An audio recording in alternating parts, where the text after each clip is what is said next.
İyi hafta sonları diliyoruz sevgili seyirciler. Eurostar'a hoş geldiniz. Hafta sonlarında birbirinden değerli isimlerle sohbet ediyoruz, hayatı konuşuyoruz. Bu hafta konuğumuz iş adamı, siyaset dünyasına da yakınlığıyla bilinen, aynı zamanda uluslararası alanda deneyimli bir isim Sayın Cüneyt Zapsu. Cüneyt Zapsu, Türkiye'nin en önemli isimlerinden biri. Siyasetin hem tam içinde hem de biraz dışında. Vizyonu geniş bir ailenin iyi eğitim almış çocuklarından biri. Eğitim hayatı nasıl geçti? Almanya macerası nasıl başladı? Kendini siyasetin içinde nasıl buldu? Türkiye-Almanya ilişkileri için nasıl gönüllü elçi oldu? Türkiye'nin Avrupa Birliği üyeliği için neler düşünüyor? Almanya'da yaşanan Afis skandalını nasıl yorumluyor? Neonazi cinayetlerinin hala çözülememesini nasıl değerlendiriyor? Gülay Avşar soruyor, Cüneyt Zapsu tüm samimiyetiyle cevaplıyor. Tadına doyulmaz, hoş bir sohbet başlıyor. Hemen şimdi.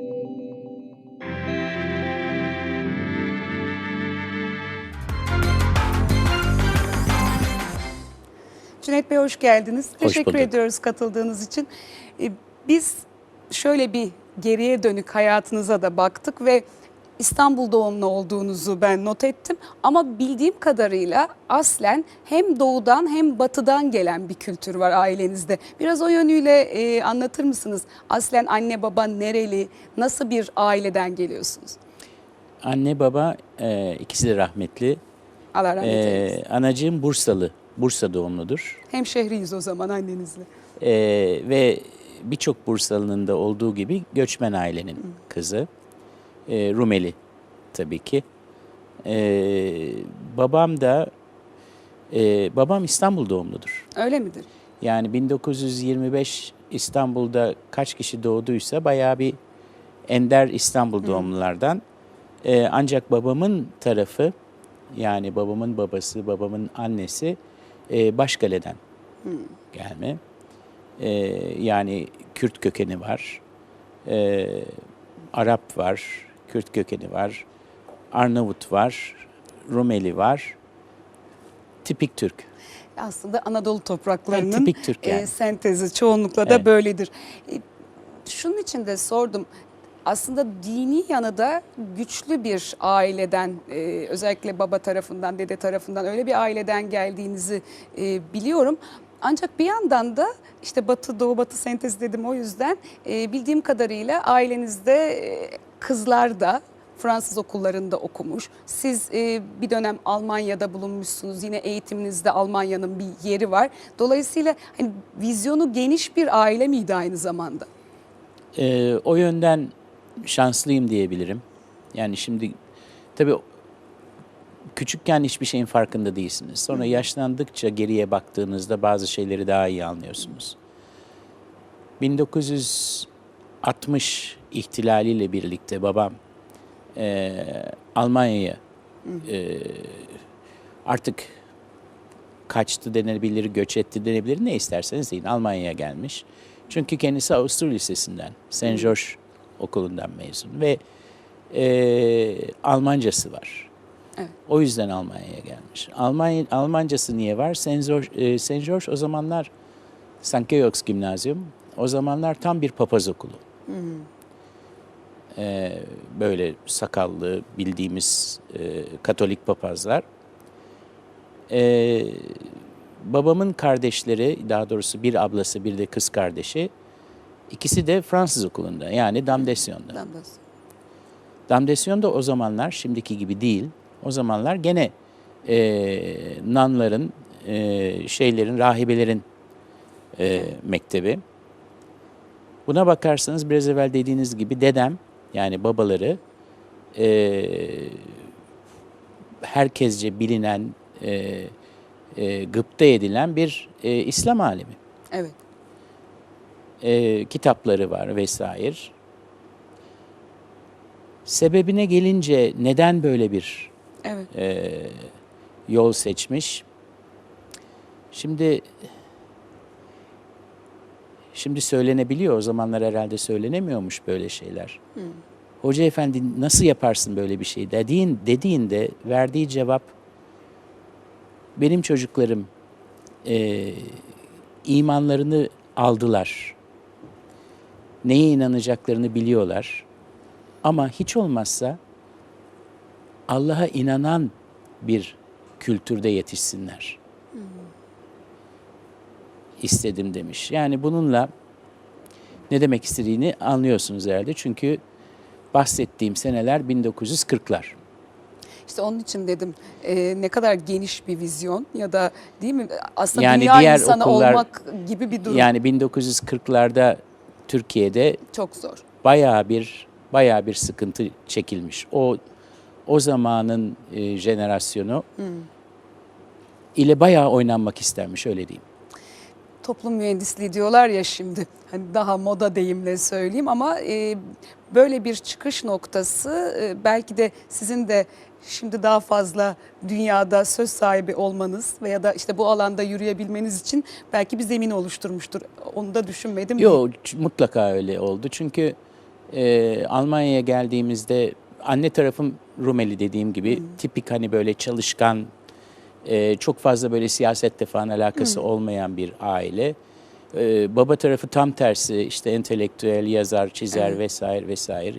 İşte dedemin arkadaşları Necip Fazıl vesaire, o zamanın tanınmış simaları.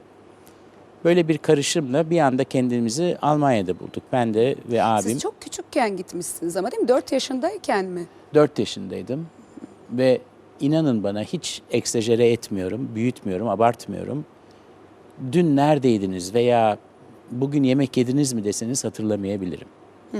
Ama o günleri renkli ve sesli olarak hatırlıyorum.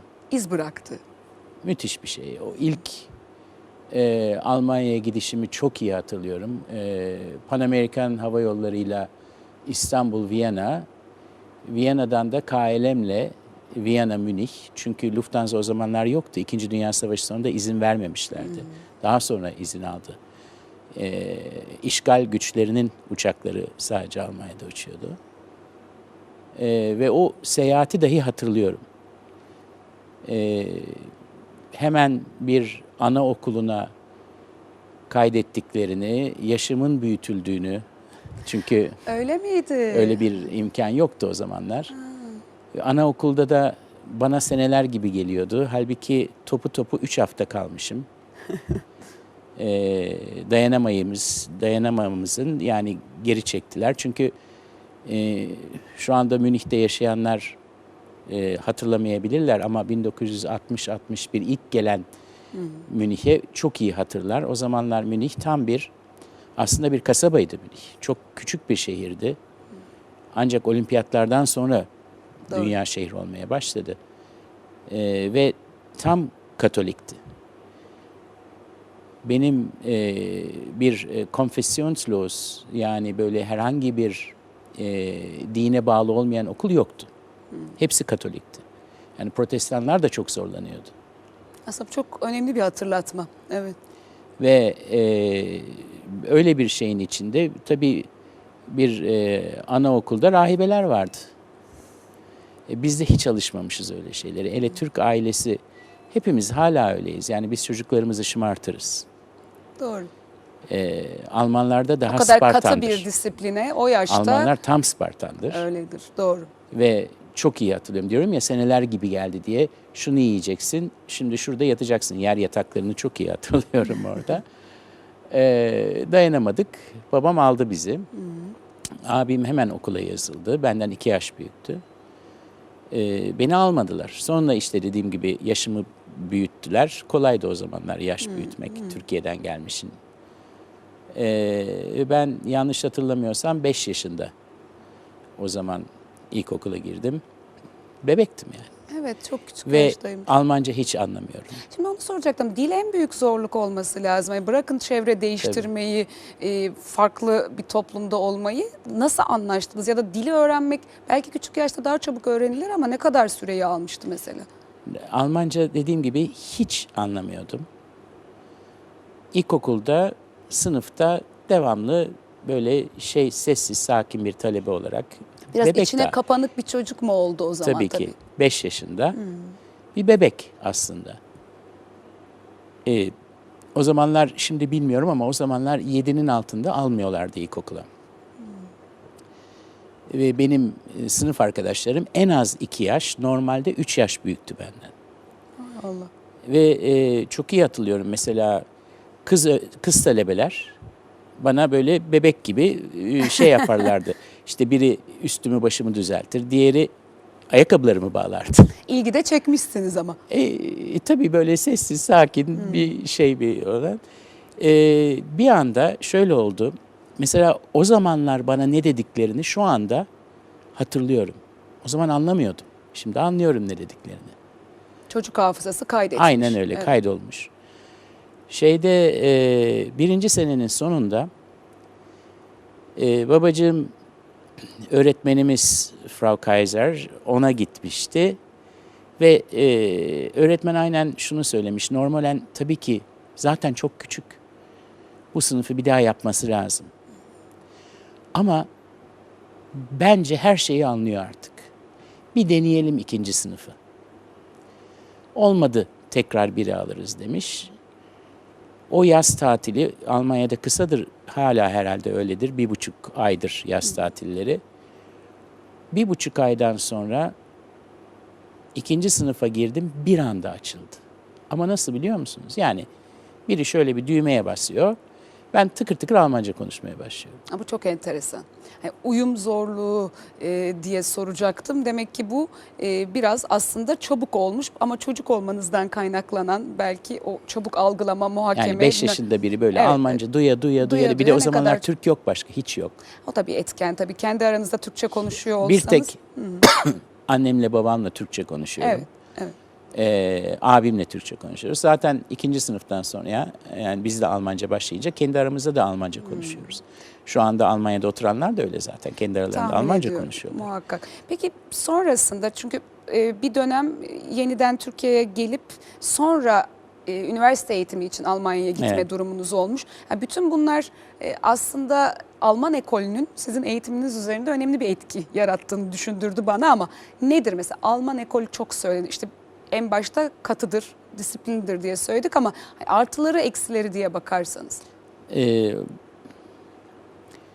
Artıları daha fazla söyleyebilirim. Öyle mi? Şöyle diyeyim, Almanya'dan işte 4. sınıftan sonra gimnazyuma geçtim. Yani 5. sınıfı Gisela Gimnazyum Münih'te okudum. O arada Türkiye'de tekrar sistem değişmişti ve Demirel başbakan olmuştu. Yani sistem bayağı bir değişiliyordu. Evet. İşte demokrasi vesaire ve biz tekrardan döndük İstanbul'a. İstanbul'a geldiğimizde babacığım tabii kendi okuluna vermek istedi bizi. Alman Avusturya Lisesi. Avusturya Lisesi'ne. Evet. Bir baktık ya, bize çok karanlık geldi. Bir de o zaman Avusturya Lisesi giyiyordu, önlük, belirli bir üniforması vardı. Alman Lisesi'nde yoktu. Ve Alman Lisesi tek üniforması olmayan ve karışık okuldu. Yani kız erkek karışıktı. Öbürleri hep ya bir erkek ya kız vardı. Ben bahsettiğim sene 66-67. Biz Alman Lisesi'ni istedik abimle ve Alman Lisesi'ne girdik. Ve orada devam ettik, orta ve liseyi. Alman Lisesi'ni bitirdikten sonra burada kalmak istedik. İkimiz de. Dönmek istemedik. Abim Boğaziçi'ne girdi. Ben İstanbul İşletme'ye girdim. Fakat 70'li yıllar, siz hatırlamazsınız ama enteresan zamanlardı. 74, 75, 76. Hele İstanbul Üniversitesi'nde. Çok fazla okuyabildiğimi hatırlamıyorum. Ve Tam 80 öncesi işte. evet. Ve tekrardan Ludwig Maximilian'a geçtim Münih'te. Alman sisteminde nedir farklı dediğiniz zaman ben şunu görüyorum. Çok iyi bir şekilde bir discussion, tartışma ortamı oluyor. Ve çok açık tartışılabiliyor. Ve warum, niye sorusu, niçin diye niçin sormak, soruluyor. evet. Ve bu bana göre en önemli şey hayatta. Bunu hala görüyorum. İş hayatında, siyasette, sokaklarda Sorgulamadan insanlar kabul etmek sorgulamadan yok. kabul ediliyor. Bu böyledir. Ya bir dakika, niye böyledir? Sonuna kadar, dibine kadar tartışırdık. Hele Alman lisesinde. Yani lise zamanı beni çok etkilemiştir. Evet. İşte bir müddet sonra zaten ikinci sınıftan sonra 6-7'den itibaren sınıf mümessiliydim. Devamlı tartışırdık. Hocalarla da tartışırdık. O zamanlar çok açık tartışılabiliyordu her şey. O zamanlar işte komünizm, Bert Brecht falan vesaire vesaire.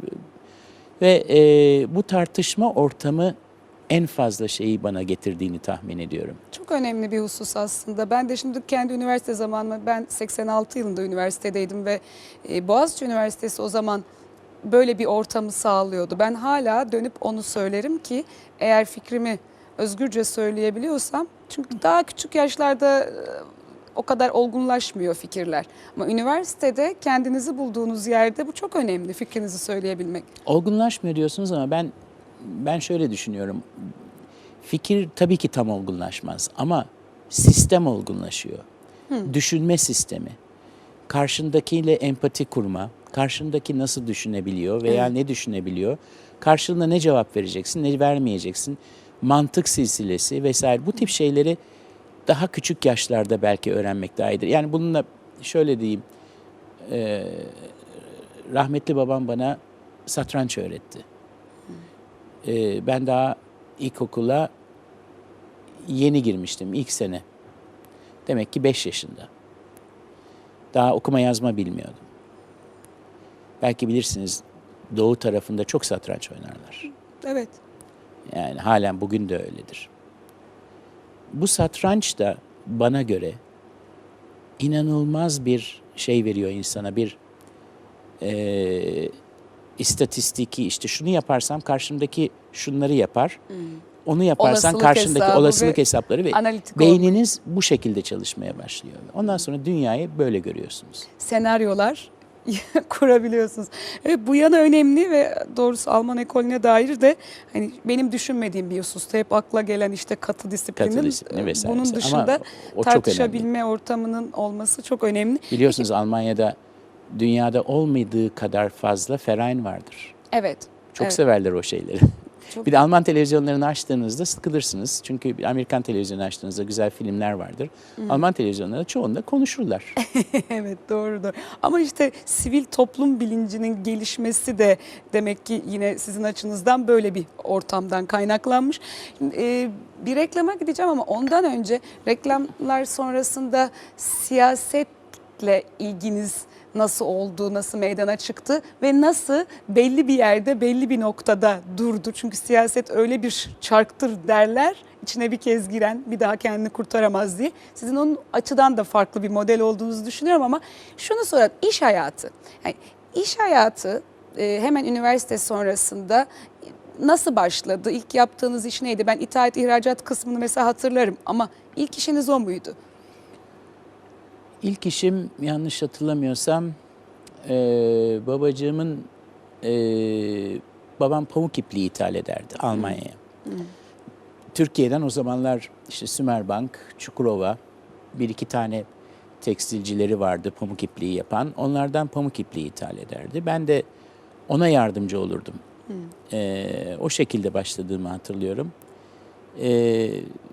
Tabii ticaret ve serbest meslek dendiğin içinde o bir girdikten sonra bir daha pek kolay kolay çıkmıyor. Doğrudur. Kolay kolay çıkmıyor. Yani istediğiniz kadar Alman okulu olun, böyle organize vesaire olun. Siz o tarafa doğru da gidiyorsunuz. Ama dünyaya açılmak da yine o vizyonla birleşince oluyor tahmin ediyorum, değil mi? Çünkü ondan sonra pek çok alanda ithalat ihracat konusunda Yani şöyle fındık söyleyeyim. konseyi, bütün Şöyle bunlar söyleyeyim, biraz herhalde birleşiyor. Daha üniversitedeyken Almanya'da, Münih'teyken kerevit ithal etmeye başladım Münih'e. Türkiye'de bir şirketle konuştum. Canlı kerevit yolluyorlardı. Ne de zor iştir o. Of. Çok zor iştir o. Ve ben böyle işte havaalanına giderdim, Münih havaalanına. Kutuları böyle mandalina sandıkları gibi sandıklarda gelir, kıt kıt kıt kıt böyle gelirlerdi. Onları alıp işte Mövenpicklere, Nordsee'lere, şunlara bunlara satardım. Orada da çok değerli. Tabii ki, Evet. tabii ki. Ve hatta rahmetli babam da ya başka bir iş bulamadım falan demişti. Pek sevmemişti o işi. Ama çok fazla yürümedi çünkü Türkiye'deki göller ne yazık ki kirlendi. Evet. Ve bu bu kerevit işi bitti, kendiliğinden bitti. Arkasından düşündüm ben Almanya'da ne yapabilirim? Üniversiteyi bitirmek üzere ne yapabilirim diye düşündüğümde fındığı buldum. Hiç benimle alakası olmayan yani yöresel falan. Herkes zannediyor ki ben Hep öyle Karadeniz düşünülmüştür falan sizin filan. için, doğru. Baktım o zamanlar 30 bin ton fındık geliyor Türkiye'den Almanya'ya. Şimdi bunun 2,5 misli falan. Ne yapıyorlar bunu diye düşündüm. Ya herhangi bir yerde bir fındık satılmıyor. Peki ne oluyor bunlar? İnceledim. Baktım işte çikolataya giriyor, şuraya buraya, barlara vesaire vesaire. Bir dakika girmesi için bir işleme tabi tutuluyor. Ne oluyor? Kavruluyor, kıyılıyor vesaire vesaire. Niye bunu Türkiye'de yapmıyoruz? Yani bu katma değeri Türkiye'de yapmıyoruz diye 1979'da dünyada ilk defa olarak bir test yaptık. O da fındık ezmesini tankerle Almanya'ya ithal ettim. Boş tanker, Türkiye'de o zamanlar gıda tankeri yoktu.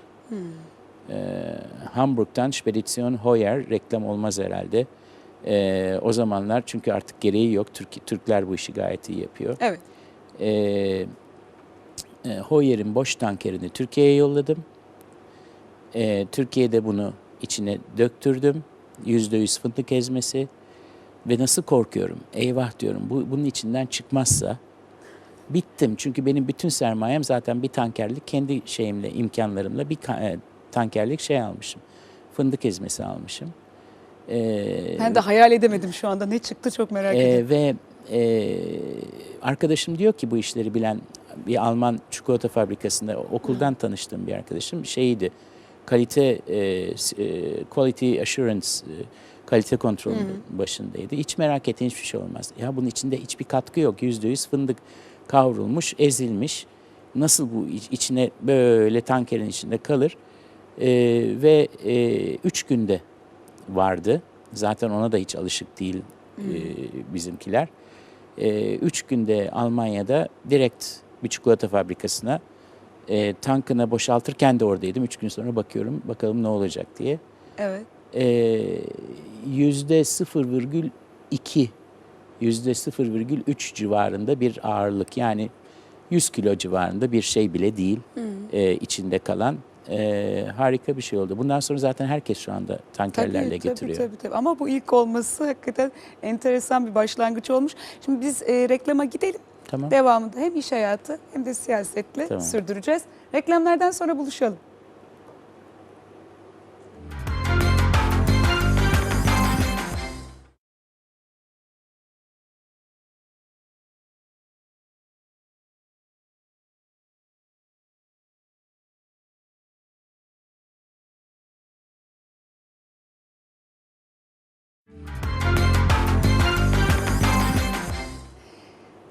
Cüneyt Zapsu'yla sohbet ediyoruz. Kaldığımız noktada iş hayatından da biraz bahsetmiştik ki ilk başlangıç aslında cesur girişimlerle olmuş, öyle anlıyorum ben.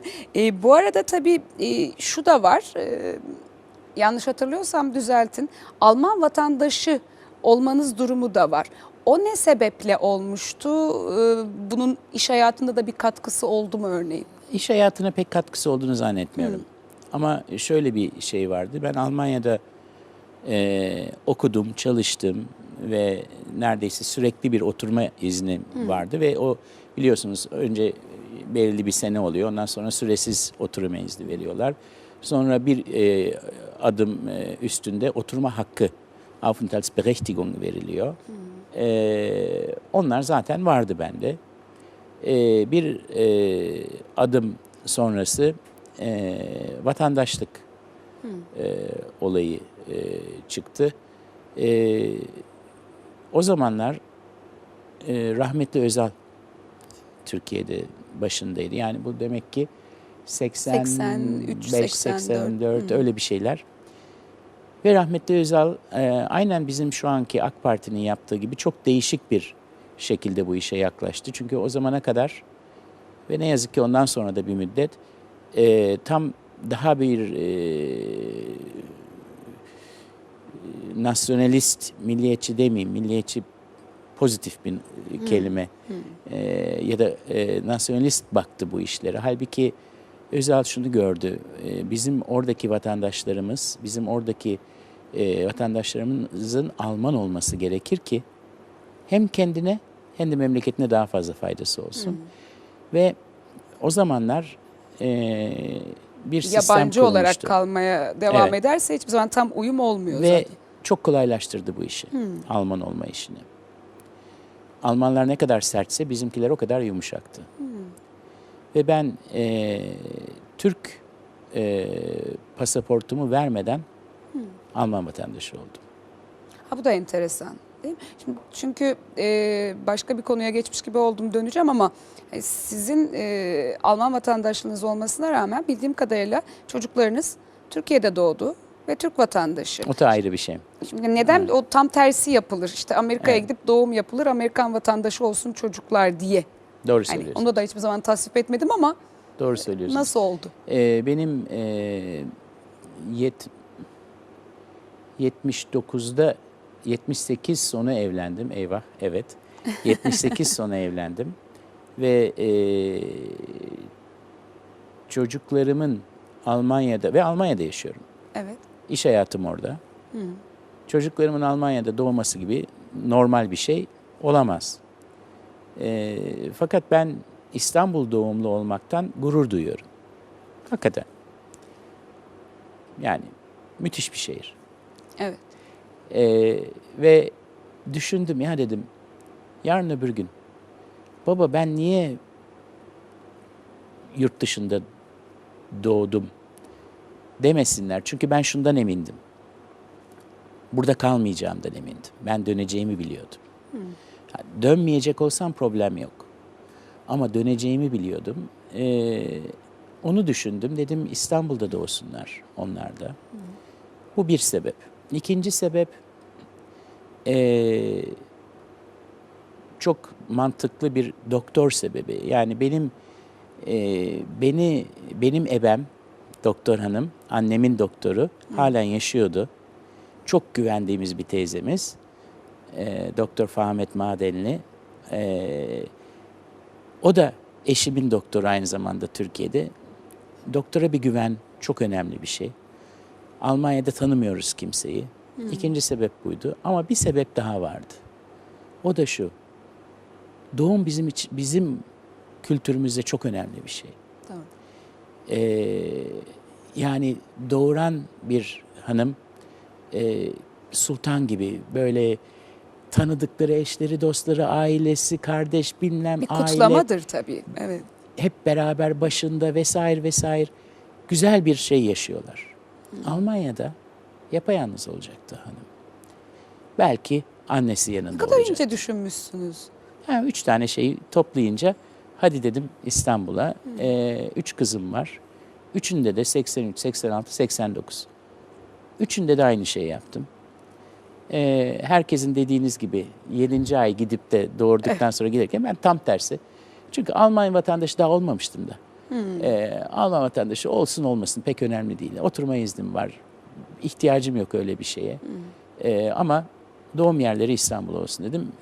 Son 3-4 ayını eşim İstanbul'da geçirdi. O da tahminen burada daha mutlu oldu Tabii zaten. ki, gayet tabii ki. Fakat şimdi düşünüyorum da bayağı bir maceraya atılmışım. Yani o zamanki çünkü hastaneleri ben doğumlara da girdim. Üçüne de girdim. Hatta ilkine izin vermiyorlardı. Bayağı bir kavga gürültü Türkiye'de ettik. tahminen öyle bir usul yoktu o zaman. 83'te yoktu. Yoktu tabii. Yani benim Ancak doğuma... onu işte Amerikan filmlerinde seyrediyorduk. Aynen Doğru. yani ve Allah'tan Fahmet teyzeyi aradık da daha gelmemişti. Bana izin verdiler yoksa sokmuyorlardı bile içeriye. Şeyde yani ve gördüm de hastaneleri. O zamanki en iyi hastaneler. Felaket. Ha, o yönünü Felaketti. düşünmedim. Tabii orada Almanya'da halbuki standart daha yüksek. O zamanlar öyleydi. Şu anda biliyor musunuz? Tam tersi. Yok, şu anda eminim. Tam Şu tersi anda yani. eminim. Her Ee, açıdan Türkiye ile Avrupa arasında standart farkı var ve Evet. Türkiye hep bir adım önde son durumda. Şeyde dediğim gibi çocuklar İstanbul'da doğdular. Tekrardan bir tanesi 5. gün, bir tanesi 1. hafta, bir tanesi 10 günde vesaire Almanya'ya uçağa bindiler. Almanya'ya geldiler. Sonradan şöyle bir şey oldu. Türkiye Cumhuriyeti benim Alman vatandaşı olduğumu biliyordu. Ve Türkiye Cumhuriyeti için hiçbir problem yok. Türk vatandaşıyım da aynı zamanda.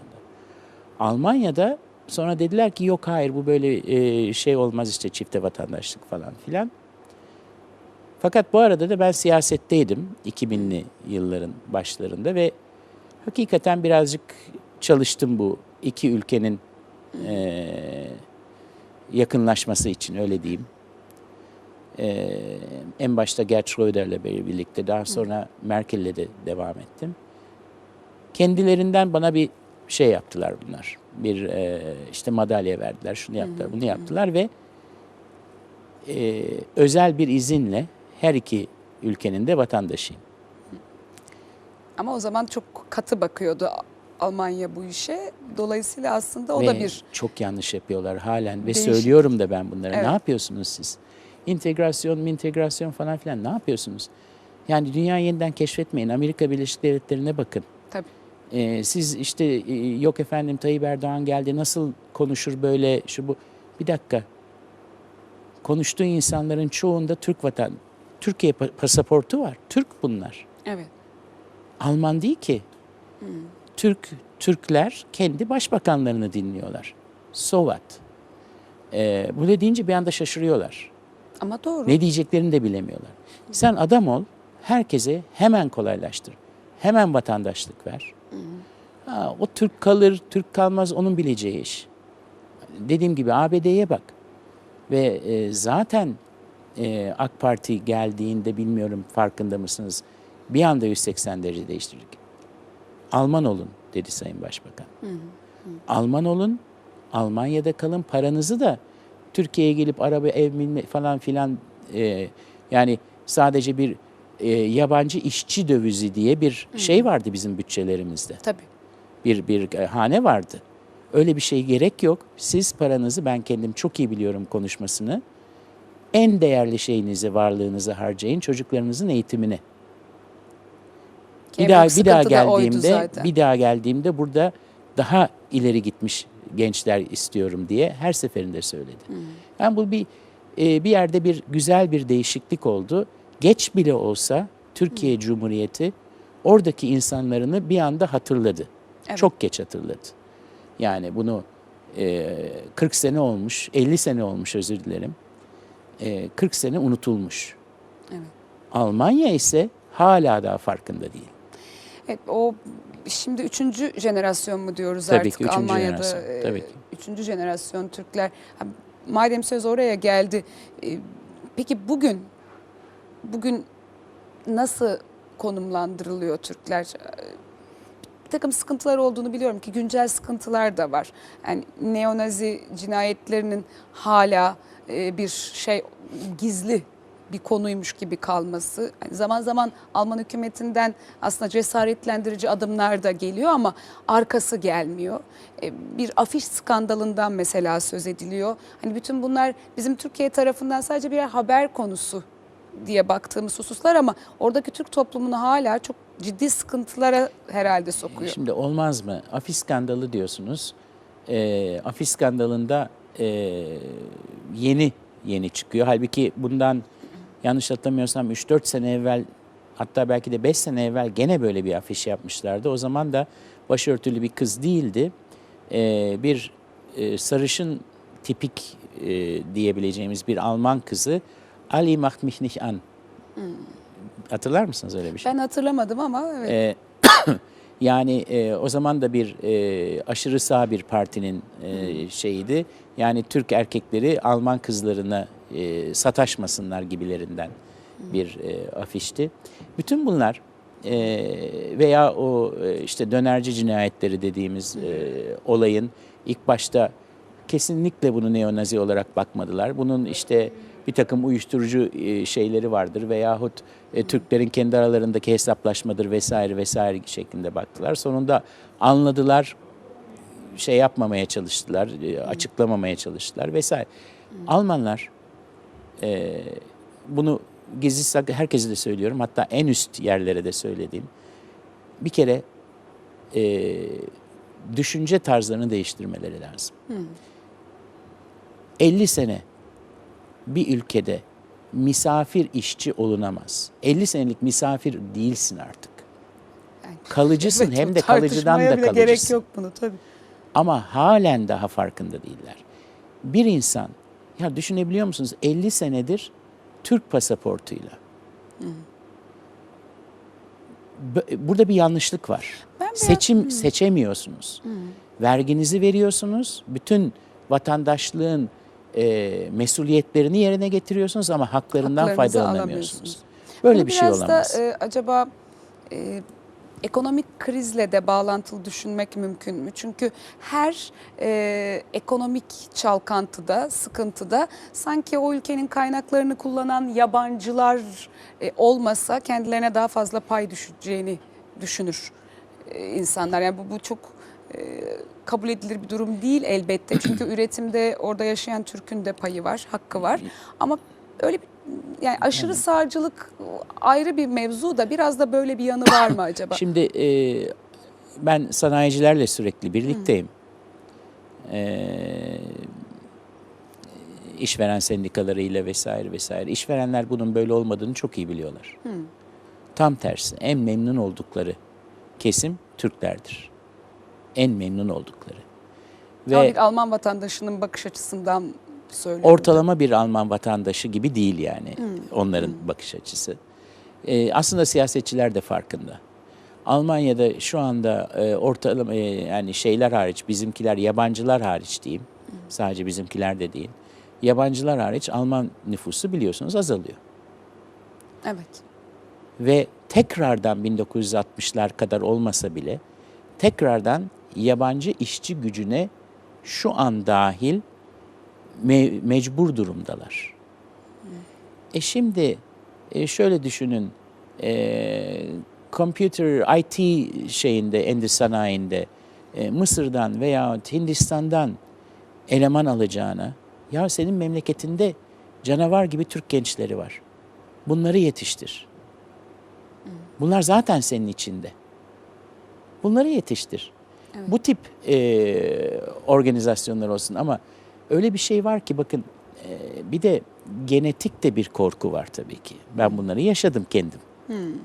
Yani genetik dediğim tarihsel, kültürel bir korkuları var. Onları da anlamak lazım. Yani Kreutzig-Türken. Kreutzig-Türken lafını bilir misiniz? Yok, bilmiyorum, şimdi onu soracaktım. Kreutzig-Türken Bavyera'da bir küfürdür. Tam tercüme, yani Bavyera'dan tercümesi Kreuzige die Türken, yani Türkleri çarmıha ger. Şimdi bunun gibi bir sürüsünü sayabilirim. Ama bunlar içlerinde. Ta işte Yavuz Selim, Kanuni vesaireden kalma, eyvah Türkler geliyor şeyiyle, ben bunları yaşadım diyorum, yani bunları gördüm. Böyle bir korku var. Yani biz İtalyanlar gibi değiliz onlara göre. Onları daha şey karşılıyorlar. Onlara da çünkü 1960'larda İtaker diye küfrediyorlardı. Evet. Onlara alıştılar, pizzacılar vesaire arttığı zaman. Şimdi bize de alışmaya başladılar. Göreceksiniz. Biraz daha Şimdi uzun onu sürdü. soracaktım. Nereye doğru gidiyor peki bu iş? Biraz daha uzun sürdü. Bu kültürel farklılıktan dolayı. Bir de şöyle bir şey oldu. Yani bizim insanlarımızı aldılar burada 1960'larda. Daha bir İstanbul'u görmeden, Ankara'yı, İzmir'i görmeden Tabii. insanlarımız orada bir anda en ufak bir kültürel, en ufak bir insani tarafını düşünmeden sadece iş gücü bazında insan alındı. Yani pazısı iyi mi falan, bir tek ona bakılındı. Evet. İşte Gastarbeiter, yani işini yapacak, tekrar yollanacak şekilde iş gücü istediler ama insan geldi. Evet. Ve onu tabii. o tarafını unuttular. Türk hükümetleri de sağ olsunlar sadece bütçeye bir kalem olarak gördüler. İşte ne kadar işçi geliyor. Ondan sonra 4-5-6 sene sonra akıllarına geldi. Ya bir dakika Diyanet'ten adam yollayalım falan filan diye. Onlar da doğru dürüst lisan bileni falan bakmadılar. İşte kimin akrabası, kimin arkadaşıyla öyle şeyler gitti. Yani hiçbir strateji oluşturulmadan, değil mi? Ve bu insanlarımız orada korktu. Korktuğu zaman yapayalnız kaldılar. Bambaşka bir kültür. Korktuğu zaman getolaştı. Tabii. Böyle kendi içlerine kapandılar. Bu sefer bunlar da bunlardan korkuyor. Bu da bunlardan korkuyor. Korktuğun zaman zaten düşman yaparsın. Korktuğun zaman birinden bilmiyorsan, tanımıyorsan otomatikman düşman olur. Şu zamanlarda bence artık bunu yavaş yavaş bu 3. jenerasyonla aşıyoruz gibime geliyor. Yani Almanya'da sürekli bulunmuyorum ama bildiğim kadarıyla, bulunduğum kadarıyla artistleri, tiyatrocuları, televizyon şeyleri, sanatkar şeyleri, Sunucuları. Evet. sunucuları, futbolcuları vesaire vesaire yavaş yavaş biz de Gastarbeiter, yani onların en zor yapmadıkları işlerden onların sosyal statülerine, onların içine giriyoruz.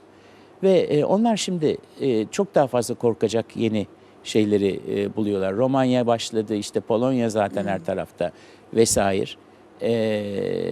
Ve dünya o kadar globalleşti ki ben çok umutkarım. Yani Evet. ben bu işin çok zor, 50 sene çok zorlandığını ama bir anda çabuklaşacağına inanıyorum. Kaldı ki Bayan Merkel kendisi daha bundan 92 demek ki 2004 civarı seçimlerden evvel işte kesinlikle Türkiye Avrupa Birliği'ne giremez. İşte girdiği zaman milyonlarca Türk köylüsü buraya basar gibi bir cümle kurmuştu. Bilmiyorum hatırlıyor musunuz? Tabii. Tabii. Şu anda o cümleyi duymak dahi istemiyor. Hatta tersine göç olur mu diye konuştuğumuz Aynen bir öyle. dönemdeyiz. Tabii. Aynen öyle. Ve Türkiye'den Allah'a binlerce şükür. Türkiye'den şu anda kaç kişi gider Almanya'ya? Gezme Hatta ben dışında. gelirler mi diye düşünüyorum. Gezme dışında kaç Tabii, kişi tabii, Almanya'ya tabii. gider? Şimdi çok güncel, çok sıcak bir meseleye geldik. Ama şunu da geriye dönüp sormuştum, yarım kaldı. Hani sizin siyasetle olan ilginiz benim gözlemlediğim aslında iyi bir sivil toplum oluşturmak ve kanaat önderi olmak yönünde kalmış. Ama siz AK Parti'nin kuruluşunda vardınız. İşte o dönem başbakana yakınlığınız, hatta başbakanın Amerika ile olan ilişkilerini ilk kurgulayan isim olduğunuz söylendi. Başbakan olmadan öncesinden söz ediyorum elbette ki o dönem çok kritik bir dönemdi. Burada da zorlu günlerdi diyelim. Ve şimdi hiçbir zaman zaten milletvekili de olmadınız. O yanı anlaşılmadı ve şimdi yine dışarıdan bir bakışla aslında çok yakından takip ediyorsunuz. Ne oldu? Niye siyasetin içine bir fiil aktif olarak girmediniz? Siyaset bana göre değil. Ne demek bu? Siyaset belirli bir hiyerarşik yapının içinde yürümesi gereken bir şey. Yürümesi gerekiyor. Hiyerarşi de bana göre değil. Ben biraz daha Amerikalılar free spirit derler. Özgür ruhlusunuz. Daha özgür olmayı seven bir insanım. Yani istediğim zaman istediğim yere gidebilmem lazım, istediğim şeyi diyebilmem lazım. Bunları yapamıyorsunuz siyasette. Cezbetmedi mi peki sizi hiçbir zaman? Siyasette power, güç her zaman cezbeden bir şeydir. Çok cezbeder. Tam da onu soruyorum aslında. Çok cezbeder. Ama Allah'a binlerce şükür ben siyasete girmeden evvel de iş hayatında belirli bir yere gelmiştim. İş hayatında belirli bir yere geldiğinizde belirli bir güçtür bu. Bu gücü zaten gördüm.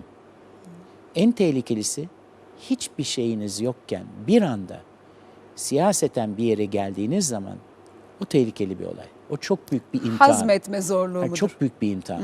İnsanlarda hakikaten çok azının geçebildiği bir imtihandır. Ben de Allah'a şükür diyorum o imtihana girmedim. Çünkü zaten bana bir şey vermedi, yeni bir şey vermedi.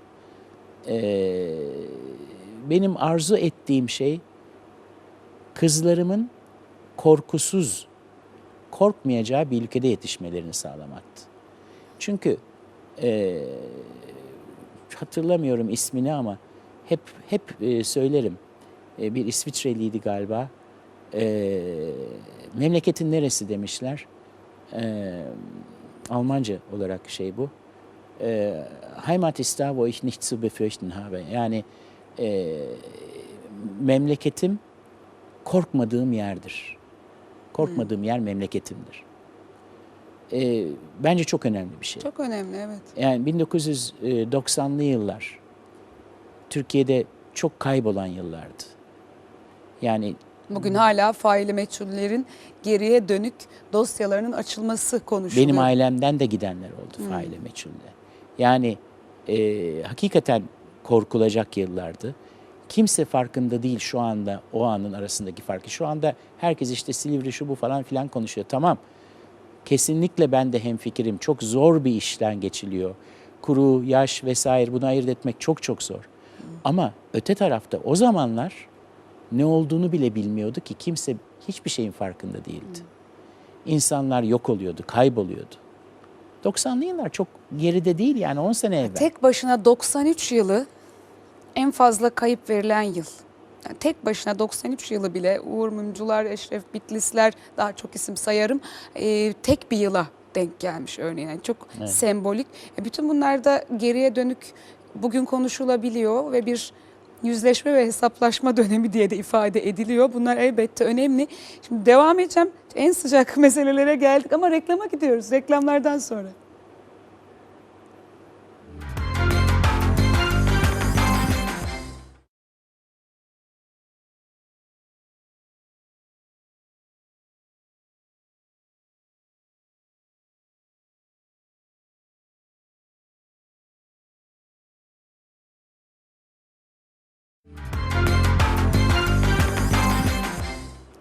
Sevgili seyirciler, Cüneyt Zapsu'yla daha sıcak meselelere ve biraz daha güncele geldik sohbette.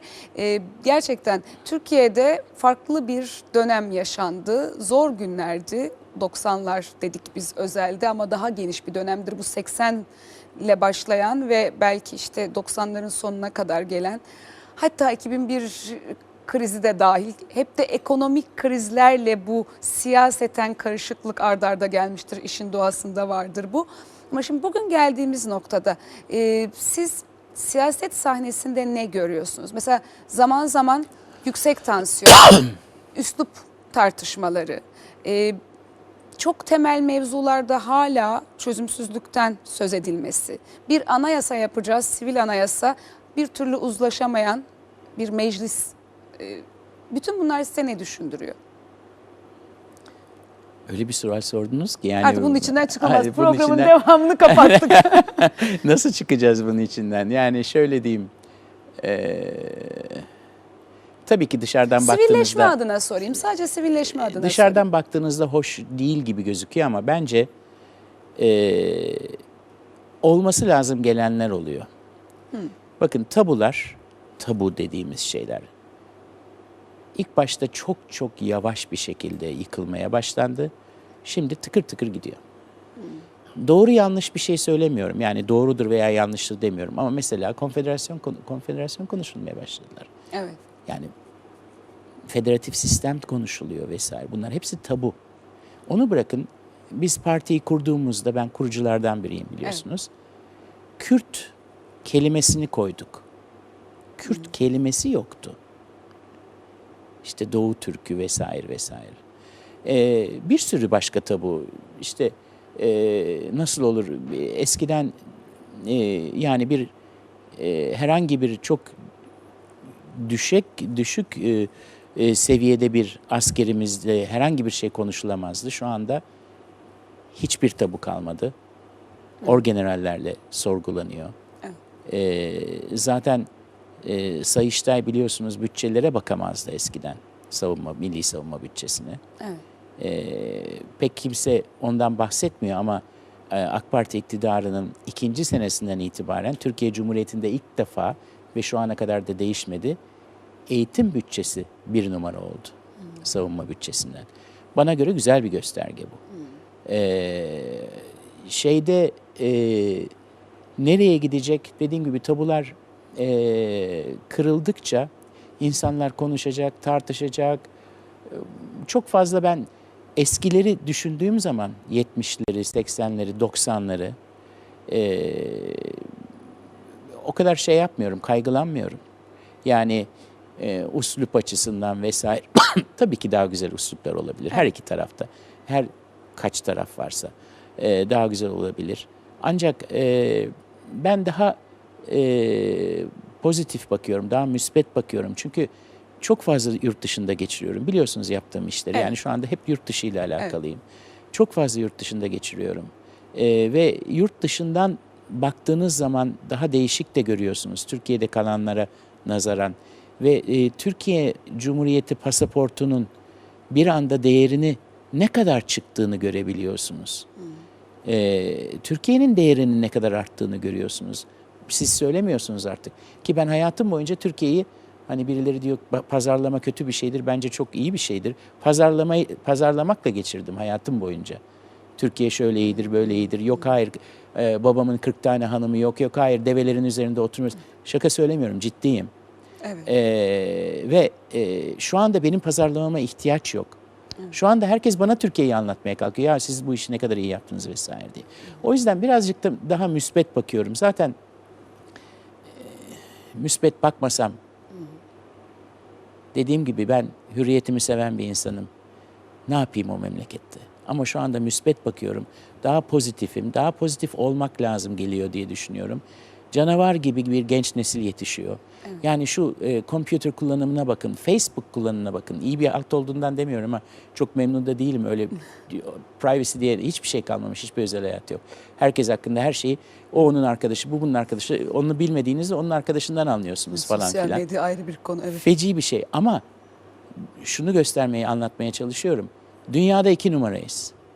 İnanılmaz bir şey. Laptop kullanımında, nette bir anda açılıverdik ve bunun bence semeresini de alacağız. Ben çok fazla Mısır'a gidip geliyorum son zamanda.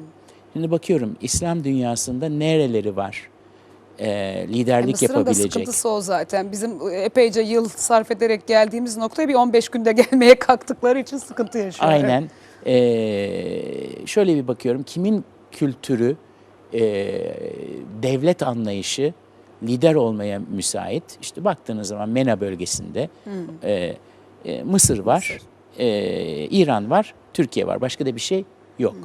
Şimdi Mısır şu anda açıldı diyoruz. İnşallah toparlarlar son sıkıntılarını ama daha bir müddet sürecek tabii ki o iş. Evet. Dediğiniz çok doğru. Sabır diye bir şey var. Olmadan olmuyor. Evet. Ama olacak. Bir şekilde yola girecek o iş. Fakat bize rekabet edebilir mi? Hayır, edemez. Çünkü eğitim sistemleri bizim 10 sene evvel hakikaten maaş ödeyecek paramız yoktu. Ayda 2 sefer maaşlar verilirken tahvil çıkarırdık. Tabii. Daha 2002'de, 10 sene evvel. Ekonomik kökenliyim, o dönemde iyi bilirim. Ama bir şeyimiz vardı. Çok iyi bir insan gücümüz vardı. İyi eğitilmiştik. Mısır'da o yok. Evet. Mısır'da çok iyi eğitilmiş, çok az bir şey var, gerisi yok. Yani liderlikte bizi, Türkiye'yi aşabilmeleri için en azından daha 15 seneye ihtiyaçları var, belki de 20. Evet. O yüzden çok fazla negatif bakmıyorum. Çok kısa şu kısmını da sorabilir miyim? Tamamlayacağız. Avrupa Birliği hedefi. Şimdi epeyce zamanı da ben o yönde sarf etmiş bir yayıncıyım aslında. Bütün zirvelere gittik. İşte bu aday adaylığı derken üyelik yolu. Bütün bunları yaşarken hep bir heyecan vardı. Neden? Çünkü bir çıpa diye ifade etmiştik o zaman. Muasır medeniyet seviyesi diyeyim. Bugün Türk halkına sorduğunuz zaman, en son bugün çıkan bir kamuoyu anketinden söz ediyorum. Vallahi pek de hevesimiz kalmamış. Öyle gözüküyor. Ama bu ne getirir? Biz Ankara kriterlerini gerçekten koyduk mu? O yüzden hiç de Maastricht kriterlerine ihtiyacımız yok mu? Yoksa hani bir yerlerde biraz daha hani o hedefe asılmak gerekiyor diye düşündüğünüz oluyor mu? Şimdi benim şahsen ne kadar uğraştığımı takip ettiniz. Biliyorum. Avrupa Birliği konusunda, Brüksel'lerde, şuralarda, buralarda. Avrupa Birliği bizim için şarttı. Çünkü her zaman bir hedef koymanız lazım. Ülkenize, vatandaşlarınıza ne yapmak istiyorum dediğinizde bir şey demeniz lazım. Şuraya gelmek istiyorum, şunu yapmak istiyorum. Baktık ne imkanlar var 10 sene evvel, ne şartlar var. Büyük biraderimiz ABD, İsrail o zamanki Mısır'la bizi bir yerde görmek istiyordu. Tabii ki İslami şey vardı her zaman. Rusya ile bir bağ vardı, İran'da dahil olmak üzere. Bir de Avrupa Birliği vardı, başka da bir şey yoktu. Şöyle bir baktığınızda biz onu bir değerler birliği olarak gördük. Herhangi bir ekonomik birlik olarak değil. Değerler, yani insan hakları. Ve Sayın Başbakan da benim vatandaşımın bir Avrupa Birliği vatandaşından eksiği olmaması lazım fikrinde olduğundan biz dedik ki tamam, Avrupa Birliği bizim hedefimiz olsun. Buraya ulaşmak için şunları yapacağız. Ve ben size bir şey söyleyeyim mi? Bu hedef bile zaten bizi buraya getirdi bile. Peki olduk mu, tamam mı? Şimdi Avrupa bence önümüzdeki 3-4 sene içinde bu krizin neticesinde 2 kademeli Avrupa zaten var şu anda. Yani fiili olarak Bir var. çekirdek var. Var. Bir de periferi var. Bu 2 kademeli Avrupa'nın yeni Avrupa Birliği'ni dizayn edecektir. Bunu yaptıkları zaman onlar zaten, ben çok artık 10 sene falan demiyorum, 4-5 sene içinde bizim kapımızı çalacaklar. Çok açık söyleyeyim. Benim inandığım şey bu. Biz o zaman ne yaparız? En önemlisi o. Şu anda ben bunu tehlike işareti olarak görüyorum. Artık halkın böyle bir şey istememesi. Halkın böyle bir şey istememesi sanki bize ne ya, Avrupa zaten finansal olarak kötü. Ama bir dakika ya, biz finans için gitmiyorduk oraya. Biz insan haklarını değer Önemli birliği bir olarak nokta. gördük. Bu altını çizmek lazım. Evet. Değer birliği olarak gördük ve daha değil, orada değiliz biz. Daha bir miktar reformlara ihtiyacımız var. Bu bir. İkincisi, reformları yaptınız. Diyelim ki kanunları daha evvel çıkardığımız gibi 600-700 tane biz insan hakları ile alakalı kanun çıkardık bu son 10 sene uygulayalım. içinde. Şimdi bunları çıkaracaksınız. İlk şey bu. Tamam.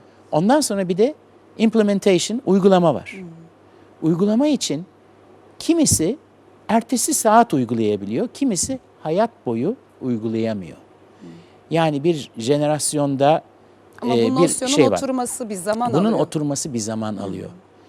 Bunun oturması da şart. Hani geriye dönüş noktasını geçmemiz şart. O insan hakları şeyini. Benim inancım insan haklarıdır. En önemli şey odur. Çünkü onlar varsa zaten bu insan hakkı sadece işte polis vurmayacak falan değil. İnsan hakkı haksız rekabet olmaması. Tabii. Tamamen her şeyin açık bir şekilde yapılabilmesi. Haksız rekabette ne yazık ki en fazla devlet tarafından, kendisi tarafından yapılıyor. Yani bir devlet şirketi vardır, hiç karına zararına bakmaz, sen batarsın. Bu da bir haksız rekabet. O tarafta sübvansiyon vardır. Sana teşvik O o yüzden da yok. bizim inşallah şu Avrupa Birliği'nin kendi hataları yüzünden halkımızın sıkıntı çekmesi, yani ben de öyle. Yani bu ne double standart falan, çifte standart falan değil. 3-5'li standart bunlarınki. Tabii. Bundan dolayı bir şey oldu. Fakat bizim bir parça daha Egemen Bakanımızın biraz daha gaz vermesi lazım. Hiç olmazsa halkımızda sıcak tutmamız lazım Avrupa Birliği'ni. Onlar toparlanana kadar. Ondan sonra karar veririz. İnşallah onlar bir yere gelirler. Karar veririz, girer miyiz, girmez miyiz? Ama girebilecek seviyeye gelelim. Mühim olan da o. İlla ben Avrupa Birliği'ne gireyim diye bir şey değil. Ama benim insanlarım en iyi şekilde bir hayat tarzı, hayat standartı olsun. En önemlisi bu. Evet, çok önemli bir nokta. Bir kez daha altını çizmek lazım. Çünkü finansal açıdan bugün bizim Avrupa'ya ihtiyacımız olmayabilir. Ki ticari ilişkileri hiç konuşmadık, var da çok daha aslında, önemli. evet. Hani Ali Babacan'ın bir sözünü hatırlarım. Kaç tane Orta Doğu ülkesini birleştirsen bir Almanya etmez. Hala da böyle olduğunu düşünüyorum. Ama insani değerler açısından hala orada bir hedef var ve bunu göz ardı etmemek lazım. Doğru. İşte bu çok önemli. Ben çok teşekkür ediyorum katıldığınız teşekkür için. ederim. Sohbet daha çok giderdi. Mesele çoktu ama Doğru. bu programın süresi bu kadar. Sağ olunuz efendim. Haftaya görüşmek dileğiyle sevgili seyircilerimiz.